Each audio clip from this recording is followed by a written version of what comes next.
ഇപ്രാവശ്യം 48 ടീമുകളുണ്ടല്ലോ, വലിയൊരു നീണ്ടൊരു ടൂർണമെൻ്റാണ്. കുറേ പ്ലെയേഴ്സ് ഉണ്ട്, കോമ്പറ്റീഷൻ കൂടുതലാണ്. പിന്നെ അവിടെ നല്ല ചൂടാണ്.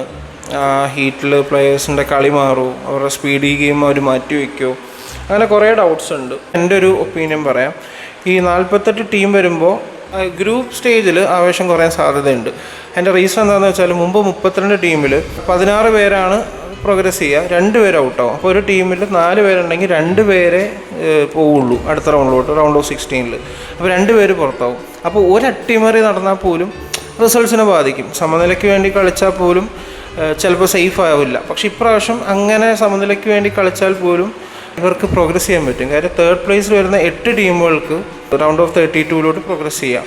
അതുകൊണ്ട് തന്നെ ആവേശം ഗ്രൂപ്പ് സ്റ്റേജിൽ കുറയും, പക്ഷേ റൗണ്ട് ഓഫ് 32 മുതൽ പറക്കും. ഇനി അവിടുത്തെ ക്ലൈമറ്റിൻ്റെ കാര്യം, ക്ലൈമറ്റിൽ സ്പീഡി ഗെയിംസ് കളിക്കുന്നവർ അവരുടെ കളി മാറ്റവും ഇല്ല. അവർ മാക്സിമം സ്പീഡി ഗെയിം തന്നെ കണ്ടിന്യൂ ചെയ്യും.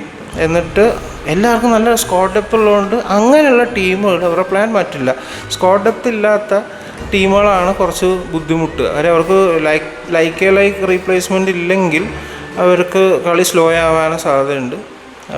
സോ ഗെയിം രീതികളൊന്നും മാറില്ല, അതുകൊണ്ട് ഗെയിമിൻ്റെ ഇൻട്രസ്റ്റ് കുറയുമെന്ന് ഞാൻ വിചാരിക്കുന്നില്ല. So that's my take.